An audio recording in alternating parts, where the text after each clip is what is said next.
खबर में खुश आमदीद। मैं हूँ आपको होस्ट सईद काजी और मेरे साथ मेरे को होस्ट है मियां शाहिद साहब। एक मज़ीद मेहमान हमारे साथ, मगर पहले रन डाउन। 28वीं तरमीम से लग रहा था कि कुछ बड़े परेशानियां हैं, गले की हड्डी बन चुकी है, मगर कल एक वज़ीर मौसूफ़ ने बात की तो उससे लगता है कि अब ये 28वीं तरमीम होने वाली है। वो क्या बात है हम प्रोग्राम के आगाज़ में आपको बताएंगे। KPK का बजट पास ना हुआ तो क्या हुकूमत बदल जाएगी? वहाँ एक बगावत के आसार नज़र आते हैं और एक वहाँ पे सिलसिला चल रहा है, उस हवाले से देखेंगे। गिलगित बिल्तिस्तान भी एक थिएटर ऑफ दी एब्सर्ड लगता है और वो मेरे ख्याल में उसके इलेक्शन की क्या तकल्लुफ़ की क्या ज़रूरत थी। जिस तरह एक तरफ रोका जा रहा है, वहाँ मियां साहब फिर वही कहानी सुना रहे हैं कि जी मुझे क्यों निकाला। अरे भाई आपको लाया भी तो गया था जियाउल हक के ज़माने में। बहरहाल उस पर बात करेंगे। ईरान कुवैत के बाद मज़ीद किन अरब ममालिक पर हमला कर सकते हैं। एक कहानी भी चल रही है CIA के एक एक्स एनालिस्ट के हवाले से, उस पर उसकी भी बात गश्त है, उस देखेंगे वो कितनी क्रेडिबल है। और मुआहिदे के करीब आते आते कहीं जंग दोबारा तो नहीं शुरू हो जाएगी, इस हवाले से बात करें। ईरान के पास क्या वाकई एटम बम है जैसे उस लैरी जॉनसन ने क्लेम किया है अपने एक वीलॉग में? इस पर बात करेंगे। इजाफी बिजली होने के बावजूद बिजली महंगी हो रही है, ये हमारी एक फेस्टरिंग वूंड है, ये वो ज़ख्म है कि जिसे हम खुद पाल रहे हैं और इस पर फ़ख्र से तमगे भी बांट रहे हैं वज़रा में, माशाअल्लाह। और जो बर्बादी हो सकती है करें। मगर मेरे साथ इस वक्त मौजूद हैं किसी तारफ़ के मुतालिक जनाब मुनीब फ़ारूक साहब, मेरे ग्राई भी हैं वैसे। जनाब बहुत शुक्रिया, आपने हमें वक्त दिया। मैं स्ट्रेट आता हूँ इसी बात पे मुनीब भाई कि कल तारक फजल चौधरी साहब से जब सवाल एक चैनल पे किया गया कि जी क्या 28वीं तरमीम आप करेंगे, तो उन्होंने एक अजीब सी बात कही। उनका कहना था कि देखें जी आइन के मुअत्तल करवा लेने से बेहतर है कि हम तरमीम ही कर लें। किस तरफ हालात जा रहे हैं, तरमीम किस तरह से हमारे एक ताकत के स्ट्रक्चर को, पावर के स्ट्रक्चर को तब्दील कर सकती है? जनाब मुनीब साहब। बहुत शुक्रिया काई साहब आपका। मेरे नज़दीक ये जो तारिक फजल चौधरी साहब ने फरमाया है, मेरे ख्याल में बड़ा अपनी हुकूमत के लिए तो नहायत ही गैर मौजू किस्म का कमेंट था जो उन्होंने दिया है। वो इसलिए कि देखिए, एक तो ये कि उन्होंने इस बात पर मोहर साबित कर दी है कि वो एक रबर स्टैंप वाली हुकूमत है और ये तरमीम उनसे करवाई जा रही है। एक तो उन्होंने इसके ऊपर मोहर साबित कर दी है। दूसरी बात ये है कि देखिए इस तरमीम के अंदर बेसिकली तो कुछ चीज़ें ऐसी हैं जो कि शायद मेरिट पर ठीक होने वाली हैं, जैसे वफाक के अंदर और सूबों के दरमियान जो एक वसाइल की तकसीम का फार्मूला है वो ठीक होने वाला है। चंद और मामलात हैं जो मैं समझता हूँ जिन पे वाकई बहस होनी चाहिए थी, लेकिन उसको ये रंग दे देना कि ये अगर हम नहीं करेंगे तो फिर आइन मुअत्तल हो जाएगा, उससे बेहतर है कि तरमीम ही हो जाए, तो वो मैं समझता हूँ कि थोड़ा इतना को मौजू किस्म का नहीं था मामला। लेकिन क्योंकि हुकूमत है वो इस वक्त और उनको इतना फर्क नहीं पड़ता, तो उन्होंने ये मामला उन्होंने बात कह दी है। लेकिन कतई नज़र इस बात के असल हकीकत तो यही है कि 28वीं तरमीम होगी और जब मंशा मर्जी होगी तो आ जाएगी। उसमें मुकम्मल एजेंडा अगर ना भी हसूल उसका हुआ तो फिर इसके बाद भी तरमीम में कर दिया अच्छा, एक और मुनीब भाई मैं बात कहूँगा, रुकेगा नहीं। ये कुंवर दिलशाद साहब का एक कॉलम भी आया था और कल हमारे प्रोग्राम में भी तशरीफ लाए थे। उन्होंने जिस तरफ इशारा किया था कि ये चीज़ें तो बाकी होने वाली हैं, और वफाक में जिस तरह से आपने देखा, और वो भी कह रहे थे कि 40-40 अरब रुपया क्लर्क्स जो हैं वो हम उनके घरों से निकला कि जी वो जो हमने एम्पावरमेंट ऑफ सूबाई की थी। मगर साथ साथ तो उन्होंने बड़े डेफिनेटिव टर्म्स में कहा था कि नो पावर के स्ट्रक्चर में भी तब्दीली आएगी और शायद हम एक सदारती निज़ाम की तरफ बढ़ रहे हैं।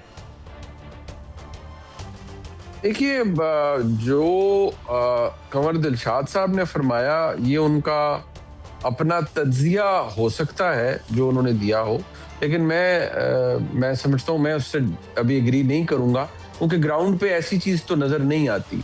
हाँ, ये मुमकिनात में से ज़रूर हो सकता है आज से 3-4 साल बाद ये बहस ज़ोर पकड़ ले, क्योंकि 3-4 साल बाद कुछ चीज़ें कल्मिनेट होंगी, कुछ चीज़ें रीडिफाइन होंगी, कुछ चीज़ें शायद री इन्वेंट भी हों।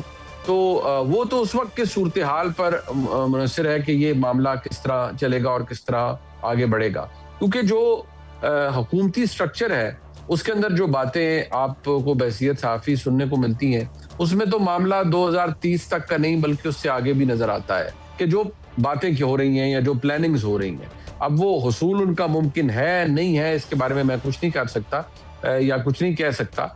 लेकिन हाँ, जो प्लानिंग्स हैं वो तो 2030 की नहीं बल्कि उससे काफ़ी आगे की हैं। तो हो सकता है ये भी ऑन कार्ड्स हो, लेकिन आज की ग्राउंड रियलिटी को देखते हुए मुझे ये तो सिलसिला नजर नहीं आता कि हम सदारती निज़ाम हो रहा है, और खबरें तो ये भी आ गई थी कि जरदारी साहब को फारिग किया जा रहा है, ये हो रहा है, वो हो रहा है, वो सब भाई फजूल बातें थी, इसका हकीकत से कोई ताल्लुक नहीं है। जो जहां मौजूद है वो अपनी पोजीशन को कंसोलिडेट करेगा, और फिलहाल कोई ऐसी दरार पड़ते हुए मुझे नजर नहीं आ रही। अच्छा मुनीब साहब, लेकिन मुनीब साहब जो अगर हम 28वीं तरमीम की जब बात करते हैं, ये तो कई की जाती है बात कि तरमीम आएगी, कब आएगी इस हवाले से टाइमलाइन कोई नहीं है, लेकिन कल एक बड़ी खबर गर्म थी कि जो बजट लेट हो रहा है वो उसकी बड़ी वजह यही है कि तरमीम बजट से पहले आएगी, क्योंकि इसलिए कि बहुत सी ऐसी शिक्के हैं जिसमें एनएफसी, जैसे एनएफसी अवार्ड है, अगर उसमें तब्दीली करनी है तो बजट से पहले ही करनी होगी। अगर वो बजट उस तरह का आ गया तो फिर एनएफसी अवार्ड जो है वो तब्दील नहीं हो सकेगा। क्या वाकईतन 28वीं तरमीम जो है वो बजट से पहले लाई जानी ज़रूरी है या आ रही है? क्योंकि जो नज़र आ रहा है, ना कोई इत्तफाक नज़र आ रहा है, ना कोई मज़ाकरात नज़र आ रहे हैं। आज बिलावल भुट्टो जरदारी साहब ने दयामर बादशाह के मुकाम पर जो है, चलास के मुकाम पर वहाँ पर जलसा किया, उन्होंने बार बार 18वीं तरमीम जो है उसका जिक्र किया वहाँ पर, उन्होंने ये और सूबाई खुद मुख्तारी का जिक्र किया, एनएफसी अवार्ड का जिक्र किया, और वो उनसे तो ये लग रहा था कि ख़ास तौर पर वो 18वीं तरमीम की बाकायदा तौर पर ना सिर्फ वकालत कर रहे हैं बल्कि उसके कस्टोडियन है, उसकी हिफाजत के लिए वो वहाँ पर बात कर रहे हैं। तो फिर 28वीं तरमीम जो है क्या पीपल्स पार्टी मानेगी, और क्या ये वाकईतन बजट से पहले लाई जानी ज़रूरी है और आएगी? देखिए, जो कुछ चीज़ें होती हैं जो आपको बेसिक्स पे जाना पड़ता है।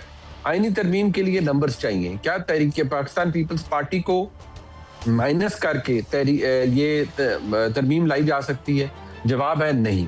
तो जब भी ये मामला होगा पाकिस्तान पीपल्स पार्टी की मर्जी से होगा, उनको साथ मिला के होगा। इसमें कुछ चीजें गिव एंड टेक भी हो सकती हैं। देखिए, एक है ये जीबी का इलेक्शन, अब से 2 महीने बाद शायद 2-3 महीने बाद मुझे लगता है कि आज़ाद कश्मीर का इलेक्शन भी हो जाएगा। वहां पर क्या सूरत हाल होगी? इस वक्त वहां पर एक जाले जो राठौर साहब हैं वो पीपल्स पार्टी के प्राइम मिनिस्टर हैं। हो सकता है, आमतौर पर तो ये होता है कि वफाक को देख के ही ये दोनों जगह अपना जो पावर अरेंजमेंट है उसको बनाती हैं। देखना ये है कि क्या पीपल्स पार्टी के साथ कुछ चीजें अंडरस्टैंडिंग के तहत आगे बढ़ती हैं जिसमें कुछ गिव एंड टेक भी होता है। देखिए, रूथलेस प्रैग्मेटिज्म तो यही कुछ है, सियासत यही कुछ है कि आपको गिव एंड टेक करना पड़ता है। लिहाजा 18वीं तरमीम का बेसिक स्ट्रक्चर तो मौजूद थी कि वो एक था, लेकिन उसमें तरमीम या उसमें तब्दीली नागुज़ीर हो चुकी है। वो होगी, और या वो अच्छे हालात में होगी या फिर उससे मामलात में तल्खी बढ़ जाएगी, जिसके चांसेस कम है। अच्छा, मैं एक तरफ और आपका इशारा यानी आपकी तवज्जो दिलाना चाहूँगा। कुछ कल मुलाकात बुशरा बीबी की भी बता रहे हैं 50 मिनट की हुई। उधर हलचल जो है वो KPK में भी है, कह रहे हैं जी बजट जो है वो अगर पास ना हो, और अलीमा खान साहबा कहती हैं कि अगर बजट पास करवाना है तो अगर बजट पास ना हो फिर तो हुकूमत भी जाती रहेगी। तो वहाँ इश्यूज़ किस तरह से, और ये तो सारी जगह पे यूँ लगता है कंट्रडिक्शन यक वक्त एक्सप्लोड कर रही हैं। ये बहरहाल इस हवाले से, मुलाकात के हवाले से और अलीमा खान साहबा के बयान के हवाले से। देखिए, ये तो बात आपकी दुरुस्त है कि कॉन्ट्रडिक्शंस भी हैं और तल्खी भी बहुत है तमाम जो फरीकैन हैं उनके माबैन। पाकिस्तान तहरीक इंसाफ का अलमिया ये है कि उनको एक नहीं बहुत से चैलेंजेस दरपेश हैं। पार्टी के अंदर जो डिस्क्वाइट है वो किसी से ढकी छुपी नहीं है। एक दूसरे को आलाकार कहा जा रहा है, वो उसका एक एविडेंस मौजूद है। और खुद जिस तरह कल अलीमा खान साहिबा ने वर्चुअली स्नब किया चीफ मिनिस्टर खैबर पख्तूनख्वा अफरीदी साहब को, वो मुझे बड़ा मायूब लगा।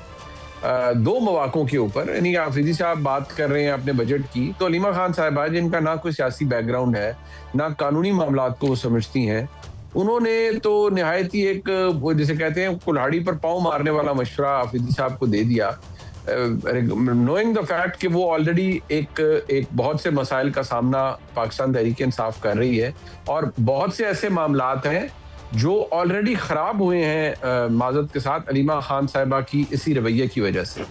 तो ये जो गुफ्तगू उन्होंने कल की वो एक इशू है। खैबर पख्तूनख्वा का बजट अगर नहीं पास करते तो वो एक और मौका देंगे वफाक को और दीगर स्टेक होल्डर्स को कि वो तहरीक इंसाफ को मजीद कमजोर करें। सो मैं समझता हूँ कि वहां पर भी एक प्रॉब्लम एग्जिस्ट करता है और उसकी भी कोई इस वक्त हमारे सामने कोई रास्ता हमें अच्छा मुनीफ भाई आप ये बताइए कि आज मुनीफ साहब वहाँ फॉरवर्ड ब्लॉक की तो बात हो रही है और बाकायदा तौर पर एक बड़े अखबार ने अपने लीड स्टोरी लगाई कि वहाँ पर 30 लोग से जायद अरकान जो हैं वो पार्लिमानी इजलास में नहीं आए जो कि सीएम ने बुलाया था और बात यहाँ तक हो रही है कि वो बजट पास नहीं कराने देंगे और पूरा हज़ारा बेल्ट तकरीबन जो है वो नाराज़ है। वहाँ पर अली अमीन गंडापुर साहब का जो वो भी ग्रुप की बातें हो रही हैं कि वो भी नाराज़ है। कुछ बड़ी खबरें और भी फैली हुई हैं मार्केट में हैं तो वो सोशल मीडिया की कि बानी पीटीआई से बड़ी बड़ी मुलाकातें हो रही हैं। इशफाक नदीम कियानी साहब का भी उसमें जो है नदीम कियानी कियानी साहब जनरल कियानी साहब का नाम आ रहा है, राहील शरीफ साहब का नाम आ रहा है, उन्होंने मुलाकात कर ली। यहाँ तक कहा गया कि फील्ड मार्शल साहब की भी मुलाकात हो गई और दूसरी तरफ जो है वो बानी पीटीआई के साथ सीएम केपी जो है वो कह रहे हैं कि मैं बजट तब जो है वो पास करूंगा मेरी मुलाकात हो। तो इस तरह की जो बातें, इस तरह की जो अफवाहें इसको कहूँगा फ़िलहाल जो सामने आ रही हैं और ये भी कहा जा रहा है कि जीबी इलेक्शन जो है वो पीटीआई को देने की भी पेशकश की गई है। क्या इसमें कुछ हकीकत है? टेक्नोक्रेट्स को के सीवी भी मांगे जा रहे हैं तो आपसे भी कि सर कोई सीवी किसी ने मांगा है? इस तरह की खबरें क्यों फैलाई जा रही हैं और है इसमें कोई हकीकत?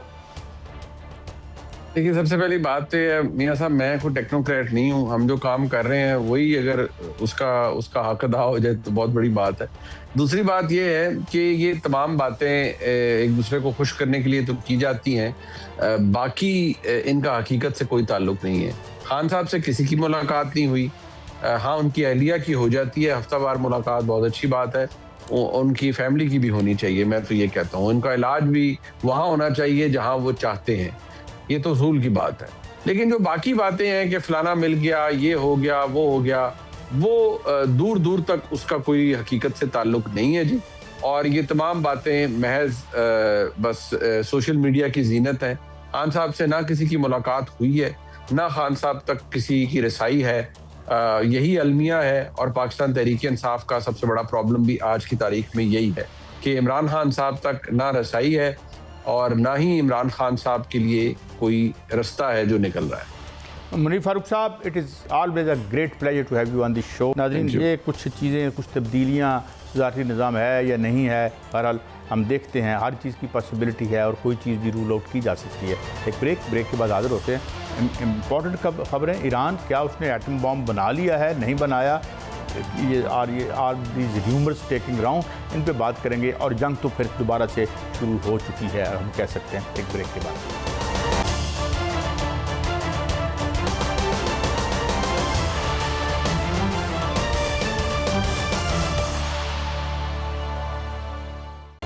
Welcome back. मियां साहब, इस सेगमेंट में थोड़ी सी बात करते हैं। पता चलता है जी इतने ठेके मिल गए, रिगिंग शुरू हो, क्या ड्रिलिंग शुरू हो गई, ये हो गया, रिगिंग निकल गया मेरे मुंह से, बड़ा गलत लफ्ज़। तो ये अच्छा, ये सारी बात ठीक है, ये खुशखबरियाँ भी हम सुनाते रहते हैं, मगर जब हम पेट्रोल लेने जाते हैं हमारा बुरकस निकल जाता है, तेल ख़रीदने जाते हैं हमारा तेल निकल जाता है। आज फिर ₹2.25 बिजली महंगी करने जा रहे हैं। ये ऑलरेडी रीजन में सबसे महंगी है। मैं एक बात पहले आपको बता दूँ, एक बिल है मेरे पास तकरीबन 249 यूनिट्स का, वो 12,164 रुपये उसका बिल आया है। हम दिखा भी सकते हैं।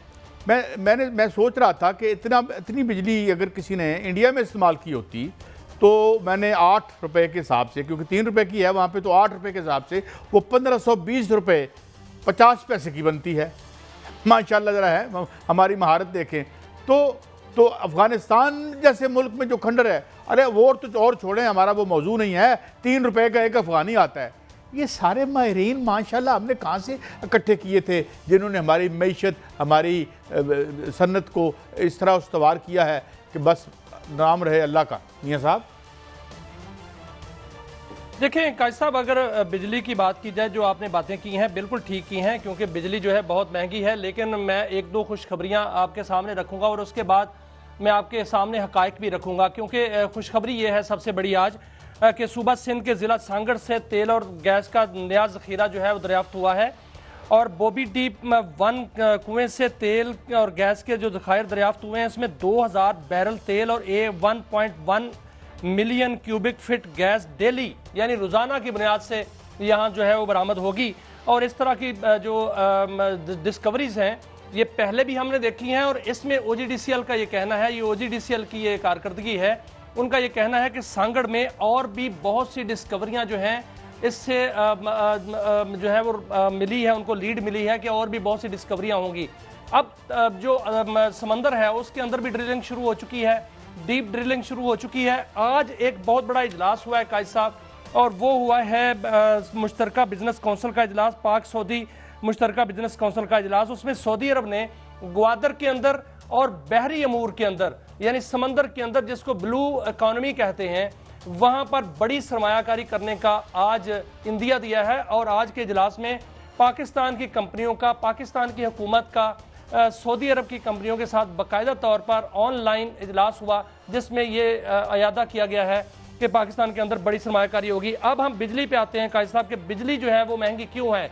अगर बिजली के जो रिसोर्सेज हैं उसको यूटिलाइज कर लिया जाए, जिसमें पन बिजली है वो ये 60,000 मेगावाट का पोटेंशियल है सिर्फ दरिया सिंध पर, इससे ₹3.85 फी यूनिट में बिजली पैदा हो सकती है। मियां साहब मुझे ये बताएं, सोलर के पोटेंशियल की बात की जाए कायद साहब, मुझे 1 मिनट दीजिएगा। हाँ। 30 लाख मेगावाट का पोटेंशियल है, जो कि 2 से ₹2.5 फी यूनिट में बिजली पैदा हो सकती है।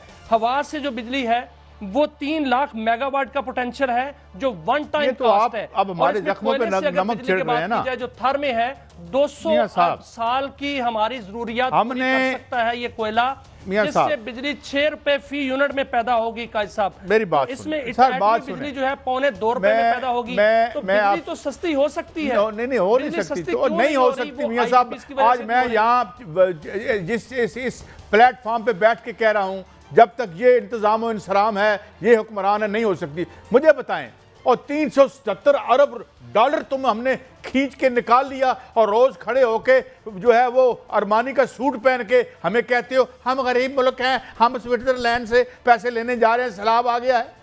मियां साहब ये भी यही खाएंगे। इन्वेस्टमेंट अगर आएगी, यहां पर आती है इन्वेस्टमेंट, तो उन्हें ठेकेदारों को मुबारकबाद दियो जिन्होंने ठेके खुलने ने, जिन्होंने अगर काम चलने। तो मियां साहब nothing has trickled down and every damn thing has trickled up. सारा माल नीचे से। और मैं जब कल जो आपने बड़ा सही सवाल किया था डॉक्टर फारूक सलीम साहब से कि यार ये IMF की जरूरत क्या, अगर आपने $377 billion, a quarter of Pakistan GDP हमारे हमसे इनडायरेक्ट टैक्सेशन से लेके, और इसमें मैंने उन्हें बताया भी था कि आपने वो जो प्राइवेटाइजेशन में आपने जो लूट सेल लगाई थी, हमने अपने बाप दादा की हलवाई की दुकान समझ के। और अभी मैं फिर एक मिनट दीजिएगा, एक मिनट दीजिएगा, मियां साहब मैं बात खत्म कर लूं। जो IMF के साथ जो मुज़ाकरात चल रहे हैं, मियां साहब एक बात खत्म कर लूं। इस वक्त तक बजट नहीं बना। मियां साहब मुझे एक बात खत्म करने दें, सिर्फ एक बात। डॉक्टर कैसर बंगाली, इन्होंने 100 मिलें बेची, 90 बंद हो गई।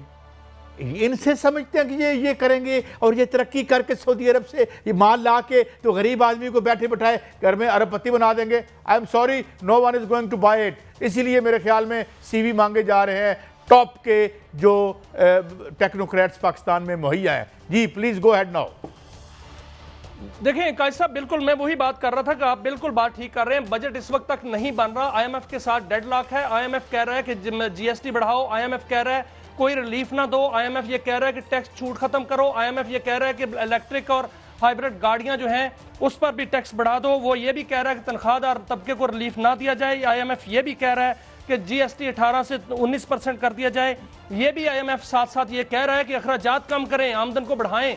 और साथ ये भी कह रहा है IMF कि जो आप लोग जो मेंबरान कौमी असम्बली के लिए 7 अरब रुपए की मालियत से 105 फैमिली स्वीट्स बना रहे हैं, यानी पुरतयुश जो रहायश खाएं बना रहे हैं, ये ना बनाएं। ये जो है आवाम को रिलीफ के लिए दें। 500 कमरे जो हैं वो सर्वेंट क्वार्टर के नाम पर जो है वो बनाए जा रहे हैं। तो ये जो पैसे हैं इसमें कोई शक नहीं कि IMF कह रहा है। और ये बजट जो है वो बड़ा सख्त है, लेकिन जो आगे इक़दाम होने जा रहे हैं, जो पाकिस्तान में सरमायाकारी आने जा रही है, उसमें ये बाकायदा तौर पर मेरी रिपोर्ट नहीं है, ये सरकारी रिपोर्ट भी नहीं है, ये आलमी इदारों की रिपोर्ट है कि पाकिस्तान में 2027 के अंदर एक सवाल है मेरा 20 लाख नौकरियां जो हैं पैदा होने वाली हैं। कायद साहब इसमें आईटी के शोबे में नौकरियां पैदा होने वाली हैं, ज़राअत के शोबे में जो है वो नौकरियां पैदा होने वाली हैं। एक सवाल सुने मुझे, 2 जो है वो दुनिया का सबसे बड़ा मंसूबा कहलाया जा रहा है। क्यों?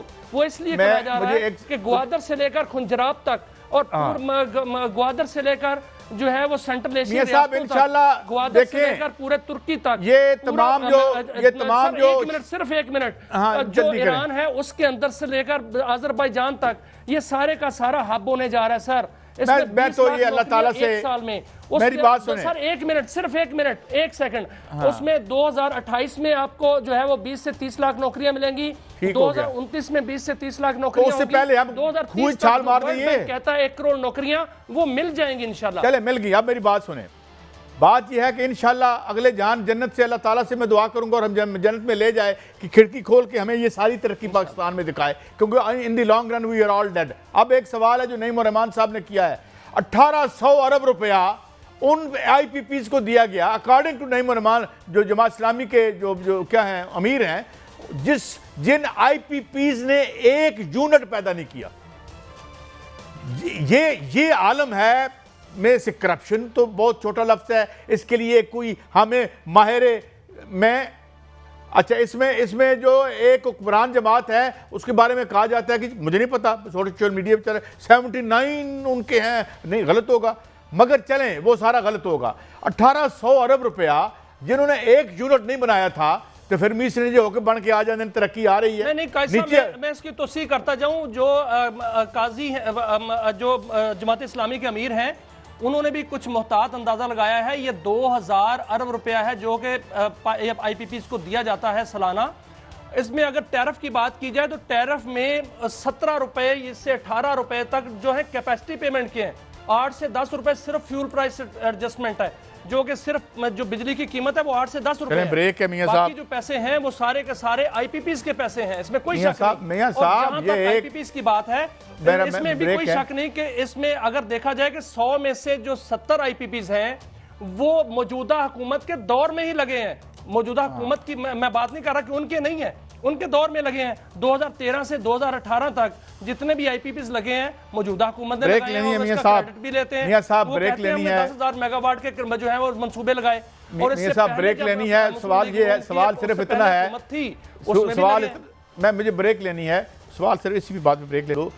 पीपल आवाम को गली को ये समझ रहे हमेशा के लिए मर गई है, ये कभी नहीं उठेगी, इस मुगालते में ये है, लिहाजा ना क्या बस खिंच के रखो काम। चलें एक ब्रेक, और ब्रेक से वापस आएंगे। ईरान का बड़ा मामला गर्म हो रहा है, एटम बम की दास्तानें जो हैं वो ज़बान ज़्यादा खास व आम है, क्या मामला है, और जंग दोबारा से शुरू हो चुकी है। अहम स्टोरी है, हमारे साथ रहिए।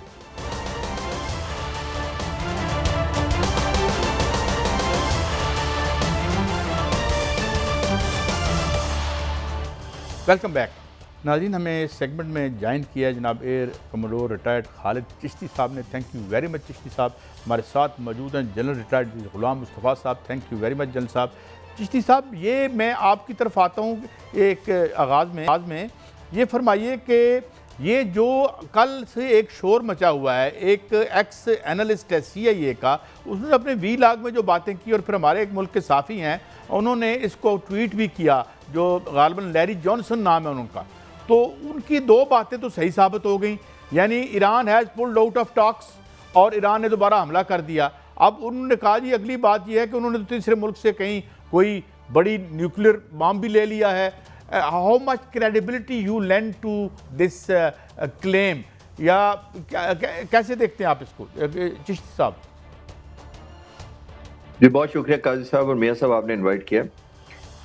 देखिए, इस वक्त ईरान का न्यूक्लियर अगर हाइपोथाइज कर भी लिया जाए, जाहिर है वो एक तो वो ऑफिशियली अनाउंस नहीं करेंगे कि हमने हासिल कर लिया है, लेकिन इस वक्त हासिल करने का कोई मुझे वैल्यू एड नहीं लगता इस वक्त, क्योंकि जो ईरान ने साबित करना था वो ऑलरेडी कर चुका है। 40 दिन की जो जंग हुई थी उसने जो लीवरेज लेना था फॉर पोजीशन फॉर बार्गेनिंग, उसको एडवांटेज जो हासिल करनी थी वो ऑलरेडी कर चुका है। न्यूक्लियर इसलिए होते हैं कि आप पर कोई हमलावर ना हो, और अगर ये किसी वजह से ये अगर हाइपोथाइज कर भी लिया जाए तो अगर ये जंग से पहले होता तो एक एलिमेंट ऑफ डिफरेंस होता।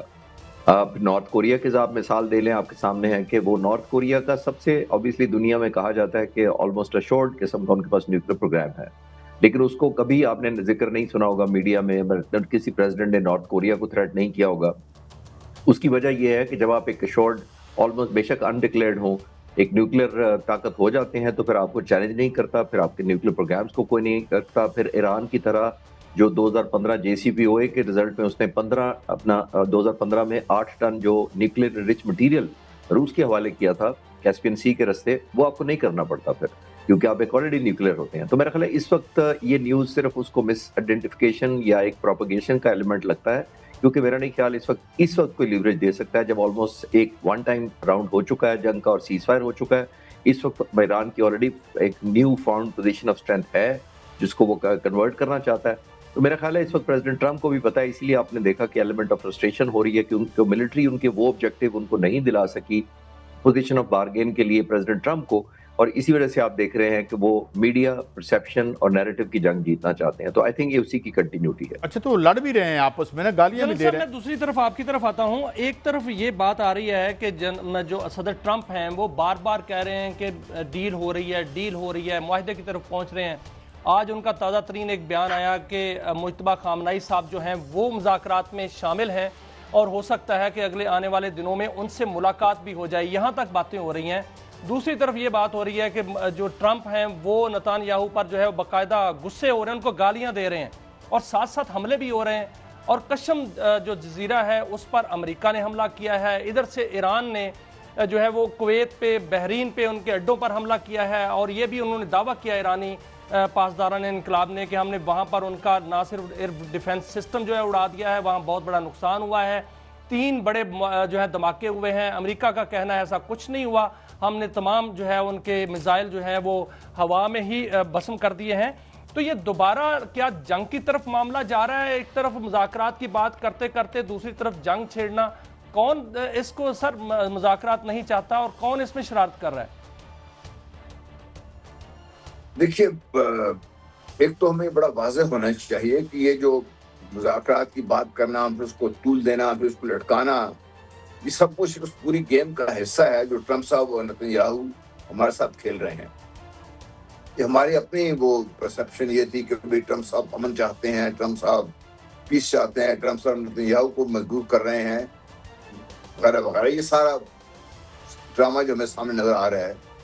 इसके साथ साथ जो आपने पहला चिश्ती साहब से सवाल किया था, तो जो कह रहे हैं कि 30 से मुल्क से न्यूक्लियर वेपन हासिल कर लिया है, आप चल जाइए वापस इराक में जब हमला हुआ था, उसके लिए उन्होंने एक बड़ा बहाना घड़ा था। अब उन्होंने एक हद तक तो वो आ गए हैं, उससे आगे चूंकि नाकाम हो चुके हुए हैं, ईरान को इस हद तक सरनगुल करने में कि ईरान की बात मान जाए।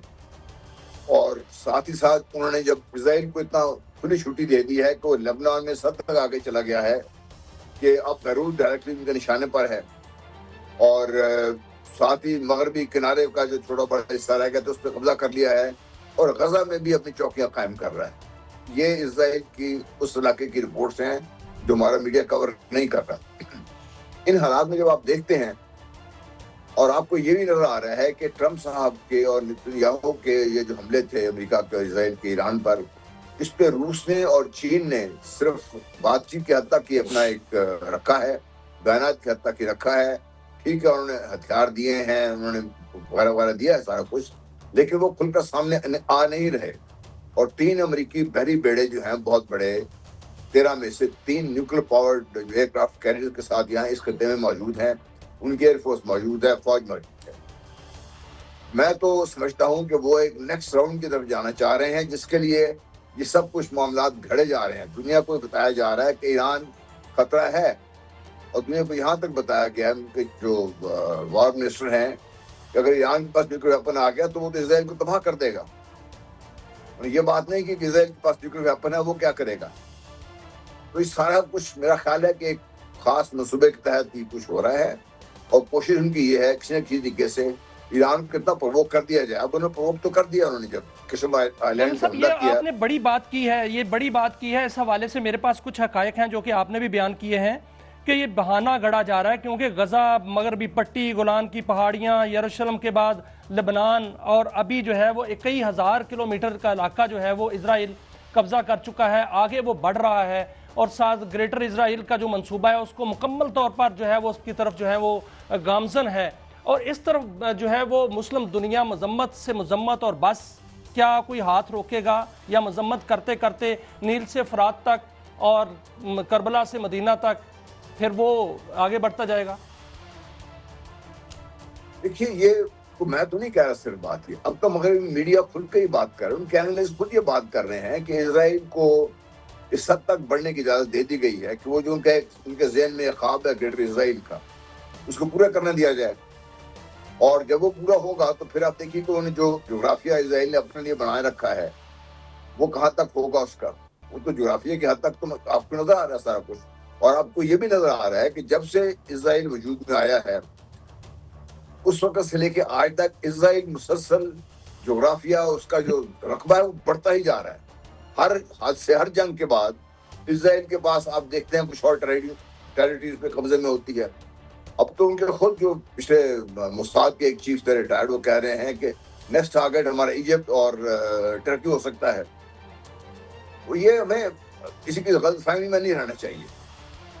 और ये जो प्रेशराइजेशन की जी बिल्कुल ठीक फरमाया आपने जी साहब। एक तो जनरल साहब की बात पे भी यानी आप अपने ऐड कीजिएगा। सेकेंडली यानी उस तरफ तो वो आ रहे हैं जब, मगर ईरान के ऊपर ये जो खबरें आ रही थी कि जी उनके पास रीफ्यूलिंग की जगह नहीं है, इवन कतर ने और सऊदी अरब ने भी इशारा किया कि वो अब इसमें पार्टी नहीं बनेंगे, बल्कि यहाँ तक कहा जा रहा है कि कतर ने कह दिया कि अपना ये उठाएं 8 से 9 महीनों में।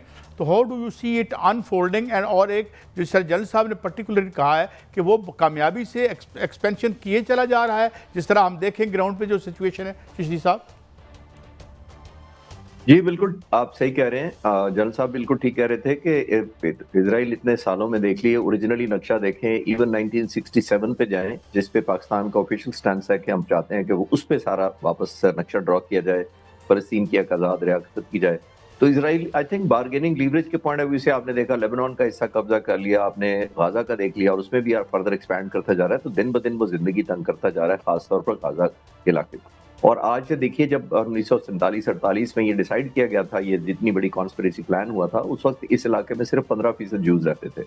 और फिर ये ब्रिटिश ने डिसाइड किया कि जी यहाँ पे हम सेटल करेंगे, और उसके बाद आपने intentionally all over global migration करवाई गई। और उस वक्त हिटलर से भी लोग ज़ाहिर कत्लो गारत हुआ था वो, और वहाँ से सबको उठाकर एक सिंपैथी वोट लिया गया और यहाँ पे 15% से बढ़ाते बढ़ाते जब वो 35-40% पे लगी, उस वक्त भी जब इजराइल बना था तो उस वक्त 35% के करीब पॉपुलेशन थी, बाकी फलस्तीनी थे। और उनको सिर्फ वादा कर लिया गया, इनको एक्चुअल स्टेट दे दी गई। वहां पे फलस्तीनियों ने उस वक्त इनकार किया, वो आज ग्रो करते करते इजराइल कहां पहुंच गया और फलस्तीनियों के पास आज भी कोई होमलैंड नहीं है। तो आई थिंक वो देखना जरूरी है कि इस हिस्टोरिकल पर्सपेक्टिव में पूरी दुनिया मुजरिम है। मैं पूरी दुनिया कह रहा हूँ, जो पॉलिसी मेकर्स हैं, जो ग्लोबल पावर्स हैं, उन्होंने फलस्तीनियों को आज तक नहीं किया। क्विकली आपको एक और हिस्ट्री से बताता हूँ कि PLO जो फलस्तीनी लिबरेशन ऑर्गेनाइजेशन, जो यासिर अरफात के साथ एग्रीमेंट किया था ओस्लो का 1993 से 95 तक, उसमें यासिर अरफात को ये कहकर किया गया था कि अगर तुम PLO को डिसआर्म कर दो तो हम आपको एक 2 स्टेट सोल्यूशन की तरफ लेके जाएंगे। आज 32 साल हो गए उस एग्रीमेंट को, कौन सा 2 स्टेट सोल्यूशन की तरह? आई थिंक ट्रैक रिकॉर्ड देखें तो coming back to the second part जो आप कह रहे थे, मेरा ख्याल है ये मुश्किल दिन ब दिन होता जाएगा। प्रेसिडेंट ट्रंप के पास भी ऑप्शन कम होती जा रही है। हिस्ट्री से अगर आप देखना चाहते हैं तो अमेरिका ने तो हमेशा यही किया है, नाकाम हुआ है। हिस्टोरिकली देखिए, मैं कल एक स्टीवन वॉल्ट्स एक प्रोफेसर हैं और हार्वर्ड यूनिवर्सिटी के, उनका एक आर्टिकल पढ़ रहा था, उससे मैं समराइज कर देता हूँ। उसमें उसने कहा था कि प्रेसिडेंट ट्रंप को मेरा मशवरा 3 लाइन का है, और जाहिर है वो इतना अच्छा मशवरा है कि मुझे लगा मुझे भी वो सपोर्ट करना चाहिए। उसने बड़ा सिंपल कहा था, accept the defeat, cut the cost and make a deal. तो ये 3 बड़े सिंपल, अब उनके पास ऑप्शन रह गई है। दिन ब दिन उनको एक्सेप्ट नहीं करेंगे तो प्रेसिडेंट ट्रंप के पास अब आइडियल डील या यादगार डील या फतह की डील का कोई ऑप्शन नहीं रहा। उनके पास या डील रह गई है या बहुत बुरी डील रह गई है। तो I think he has to choose क्या करना। यानी बड़ा अच्छा सोल्यूशन। मगर जनरल साहब ये फरमाइए कि ये जो GCC कंट्रीज हैं और यहाँ जो थे इनके यानी एसेट्स थे, मिलिट्री एसेट्स, क्या अब वो उन्हें यहाँ रखेंगे? ईरान बहरहाल एक ताकत बन के तो इमर्ज किया है, और ये जो इन खबरों में कहाँ तक क्रेडिबिलिटी आपको नजर आती है कि वो कह रहे हैं कि रोल बैक करें और यहाँ से निकलें? जनरल साहब देखिए, हमारे जो ये रास्ते थी, जब ये पूरा इस खित्ते का इजराइल के लिए सिक्योरिटी आर्किटेक्चर बना था, उनको तो यही कहकर बेसिस ली गई थी कि हम आपका दिफा करने के लिए यहाँ बैठे हैं, ईरान बहुत बड़ा खतरा है वगैरह वगैरह। अब उन्होंने ये देख लिया है कि ये सारा कुछ जो था, अब UAE से देख लें, Qatar, Kuwait, Bahrain, Saudi Arabia, पीछे जॉर्डन, उसके पीछे जाकर आपको इसराइल की एक जो 4 लेयर्ड एंटी मिसाइल सिस्टम और एयर डिफेंस सिस्टम था, वो सारा एक खास मकसद के लिए था। इन सारे मुमालिक में देख लिया है, खासतौर पर सऊदी अरेबिया ने और कतर ने, इन दोनों ने बड़ा वाज़ा देख भी लिया। इन दोनों के आप इनका एटीट्यूड देखिए जब से जंग शुरू हुई है, ये दोनों इसमें डायरेक्टली इन्वॉल्व होने से अगर बाकी मुल्कों को बचा के रखा तो इन दो मुमालिक को दाद देनी चाहिए खास तौर पर। और जब ये ट्रम्प साहब ने कहा कि अब्राहम अकॉर्ड्स का हिस्सा बने, ये करें वो करें, तो सऊदी अरब के फरमारवाह उन्होंने बाकायदा, वो आमतौर पे आप देख रहे हैं कि वलीअहद ज्यादा सामने आते हैं, उन्होंने बाकायदा इससे इनकार कर दिया था। इससे जो इनके अमेरिकन प्रेजेंस है इस खिते में, जो मकसद था इजराइल के दिफा का, वो ये समझ चुके हैं मुल्क के बेसिकली हमारे लिए नहीं था, और उनका खिते में मौजूद होना अमेरिका का उन्हीं मुल्कों के लिए नुकसानदेह साबित हो रहा है, क्योंकि अमेरिका उन्हीं बेसिस को इस्तेमाल करके और ईरान पे और शायद अगले दफा किसी और तरफ चल पड़े वो। इसलिए मेरा ख्याल ये है कि 2 बेहतरीन चीजें हो जाएंगी इंशाल्लाह। नंबर 1 तो ये है कि it may not happen immediately, लेकिन अमेरिका को यहाँ से रोल बैक करना पड़ेगा, क्योंकि अमेरिका खुद अब समझ चुके हैं कि ये हम फैसला जाहिर कर रहे हैं यहाँ पर ही। नंबर 2, अगर ये रोल बैक नहीं करते हैं, उसका मतलब ये है कि ये किसी बड़ी जंग की तैयारियों में यहाँ पर और बढ़ाएंगे अपना कुछ। तो बड़ी जंग किसके खिलाफ करनी है? तुर्की, मिस्र, इजिप्ट और ईरान, 4 तो मुल्क हैं सारे। रूस के खिलाफ तो हमला करेंगे नहीं, चीन के खिलाफ तो हमला करेंगे नहीं।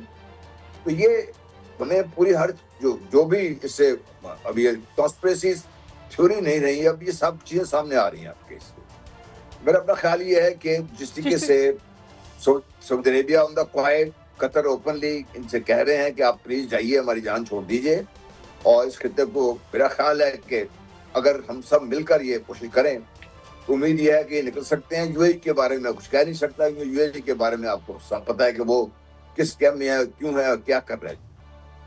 जी मियाँ साहब। चिश्ती साहब, मैं आपकी तरफ आता हूँ। इस खिते में जो खलीज का खिता है, इसमें कोई शक नहीं कि मशरक़ वुस्ता में एक बड़ी साजिश जो है वो गढ़ी गई है और ईरान को डिस्टर्ब करने की कोशिश की गई, बल्कि किया गया।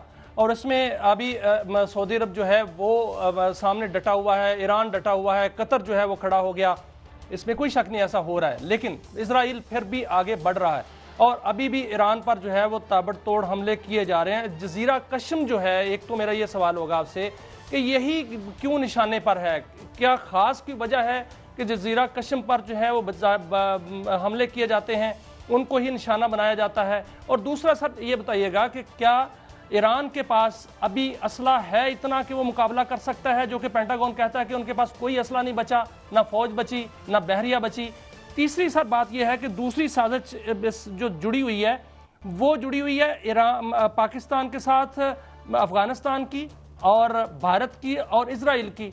एक मैं रिटायर्ड कर्नल का बयान पढ़ रहा था और उन्होंने कहा कि BLA और TTP को अफगानिस्तान ज़मीन दे रहा है, भारत पैसा दे रहा है और इजराइल जो है टेक्नोलॉजी और इंटेलिजेंस दे रहा है, और उसका उन्होंने जोड़ा सारे का सारा उसको ईरान के साथ और मशरक़ वुस्ता के साथ और सऊदी अरब का जो हमारे साथ मुआहदा हुआ है उसके साथ।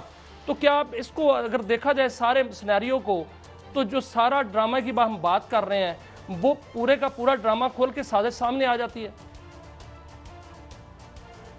जी, आपने मुझसे पूछा मियाँ साहब? जी चिश्ती साहब। चिश्ती साहब, मियाँ साहब देखिए, बुनियादी तौर पर तो अब सिंबॉलिक रह गया ये सारे का सारा, जो मुख्तलिफ छोटे छोटे जजीरे हैं। हमने खार्क आइलैंड भी सुना था और उस वक्त भी कहा गया था कि फुट ऑन ग्राउंड करेंगे, तो मैंने उस वक्त भी कहा था कि बहुत ही खतरनाक और ब्लडी और बहुत पेनफुल होगा अमेरिका के लिए। फुट ऑन ग्राउंड करना दूर की बात है, खार्क आइलैंड को मैनिपुलेट नहीं कर सकेंगे अपने हक में, ना मोनेटाइज कर सकेंगे, ना उसका फाइनेंशियल बेनिफिट कर सकेंगे। इसी तरह चशम आइलैंड छोटा सा एक जजीरा है बुनियादी तौर पर, ये मोस्ट ऑफ सिंबॉलिक हो रहे हैं। इसके अंदर कोई माइटी मिलिट्री इस तरह का इंफ्रास्ट्रक्चर वहाँ है नहीं। रिलेटिवली ऑफ कोस्ट जो होता है, यानी ऑफ मेनलैंड होता है, वो निस्बतन उनको आसान लगता है, क्योंकि कोस्ट के साथ साथ ईरान ने बहुत ज्यादा अपना इंफ्रास्ट्रक्चर रिवाइव किया है, जिसका मतलब ये है कि उनका एयर डिफेंस सिस्टम जो है, जो उनकी बैटरीज हैं, जो उन्होंने हाइडिंग टनल्स के अंदर छुपाई हुई हैं, अगर मेनलैंड की तरफ अटैक होता है तो वो ज्यादा इफेक्टिवली कम बैक कर सकते हैं। एक मेनली वजह वही है। और दूसरा जो आप कह रहे हैं कि इंडिया करता है, तो इसमें तो कोई रॉकेट साइंस रह नहीं गई कि कनाइमेंस फॉर्मली इंडिया की ही है। जमीन तो किसी की भी इस्तेमाल पहले भी आपने देखा होती आई है और वो होती रहेगी, क्योंकि कन्वर्जेंस जो है इंटरेस्ट की है, वो रीजनल पावर्स की भी है कि बहुत सारे मुल्क नहीं चाहते कि पाकिस्तान स्टेबलाइज हो, तो आई थिंक उसी की कंटिन्यूएशन है। सिर्फ जैसे मैंने कहा लैंड या मेन लैंड किसी और की इस्तेमाल होगी, रिसोर्सेज किसी और के इस्तेमाल होंगे, तो आई थिंक कोई मेरा ख्याल है नई डिस्कवरी की इसमें कोई बात नहीं है। हमें कोई सिंपैथी नहीं होनी चाहिए ऐसे एलिमेंट्स के साथ जिन्होंने ये किया है, और जाहिर है उनके पास ऑप्शन कम है क्योंकि बिल्कुल बॉर्डर पे सही नहीं फरमाया मुकाबला चिश्ती साहब आपने। मैं माफ़ी इसलिए चाहता हूँ कि वक्त खत्म हुआ जनरल जनाब Ghulam Mustafa sahab, thank you very much for your very precious time. Air commodore Khalid Chishti sahab, you are so kind to always accommodate us. नाज़रीन, ये था हमारा आज का शो, कल फिर मिलेंगे। अल्लाह हाफ़िज़।